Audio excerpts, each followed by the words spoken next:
സമയം മുതൽ അല്ലെങ്കിൽ ഈ മണ്ണിടിച്ചിലുണ്ടായ സമയം മുതൽ ഇവിടെ ഉണ്ട് ജിതിൻ അന്നൊക്കെ നമ്മളുമായിട്ട് സംസാരിക്കുന്നുണ്ടായിരുന്നു അല്ലേ. വലിയൊരു ദുർഘടമായ ഒരു കാലം ആണ് പിന്നിട്ടത്. ഇപ്പോൾ ഇതെല്ലാം കഴിഞ്ഞ് ഇപ്പോൾ ഡ്രെഡ്ജർ കൊണ്ടുവരികയാണ്. എന്താണ് കരുതുന്നത്? അതെ, മാഡം പറഞ്ഞതുപോലെ തന്നെ ആദ്യം മുതലേ ഉണ്ട്. ഫസ്റ്റ് തന്നെ സാവിത്രി മേഡത്തിനെയാണ് ഞാൻ ഈ വിഷയമായിട്ട് ബന്ധപ്പെടുന്നത് ഇവിടുത്തെ ഭാഗത്തുനിന്ന്.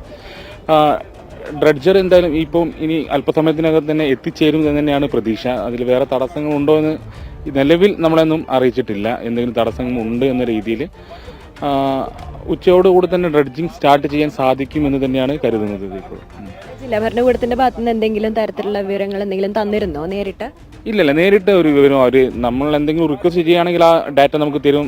അതും അവരെ സൗകര്യത്തിന് തരും എന്നല്ലാതെ വേറൊരു അനുഭവമായിട്ടുള്ള ഇതൊന്നും അവരുടെ ഭാഗത്തുനിന്ന് ഉണ്ടായിട്ടില്ല. പക്ഷേ അവരെല്ലാ കാര്യങ്ങളും ഇപ്പോൾ ഈ ഘട്ടങ്ങളിലെല്ലാം ചെയ്യുന്നുണ്ട്.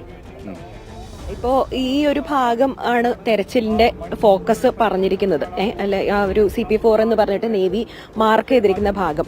അപ്പോൾ അതൊരു ക്യാബിന്റെ ഭാഗമാണ് എന്നുള്ളൊരു നിഗമനമുണ്ട്. അതല്ലെങ്കിൽ ലോറിയുടെ ഭാഗമാവാം, ഇതൊന്നും എന്തും ആവാം അല്ലെ. ലോഹ സാന്നിധ്യത്തിന്റെ സിഗ്നലാണ് കിട്ടിയിരിക്കുന്നത്.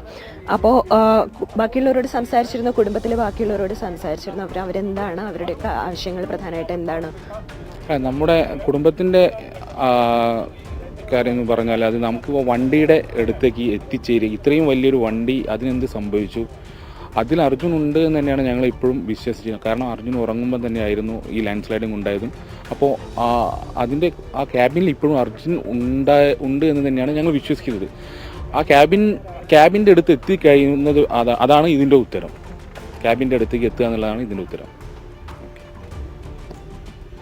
അപ്പോൾ തീർച്ചയായും കുടുംബം പറയുന്നതും അത് തന്നെയാണ്. ആ ക്യാബിനകത്ത് അർജുൻ ഉറങ്ങുകയായിരുന്നു എന്ന് കൂടെ ഉണ്ടായിരുന്നു. അതായത് അർജുനെ നന്നായി അറിയാവുന്ന ഡ്രൈവർമാരൊക്കെ ഈ വഴി സഞ്ചരിക്കുമ്പോൾ അവരൊക്കെ പറഞ്ഞ ഒരു കാര്യമുണ്ട്. ആ സമയത്ത് അർജുൻ്റെ ലോറി ഇവിടെ നിർത്തിയിട്ടിരുന്നത് കണ്ടിരുന്നു. അതിൽ അർജുൻ കിടന്ന് ഉറങ്ങുകയായിരുന്നു. ആ സമയത്ത് ശക്തമായ മഴയായിരുന്നു എന്നൊക്കെ പറഞ്ഞിരുന്നതാണ്. അപ്പോൾ അങ്ങനെയാണെങ്കിൽ ഈ മണ്ണിടിച്ചിലിൽ അർജുൻ്റെ ലോറി പുഴയിലേക്ക് പോവുകയും ആ ക്യാബിനകത്ത് അർജുൻ ഉണ്ടാകാനുള്ള സാധ്യതയും തന്നെയാണ് കുടുംബം കണക്ക് കൂട്ടുന്നത്. അപ്പോൾ അവിടെ ഉണ്ട്. അങ്ങനെയാണെങ്കിൽ ആ ക്യാബിൻ കണ്ടെടുക്കണം എന്നുള്ളത് തന്നെയാണ് കുടുംബത്തിന്റെ പ്രധാനപ്പെട്ട ആവശ്യം.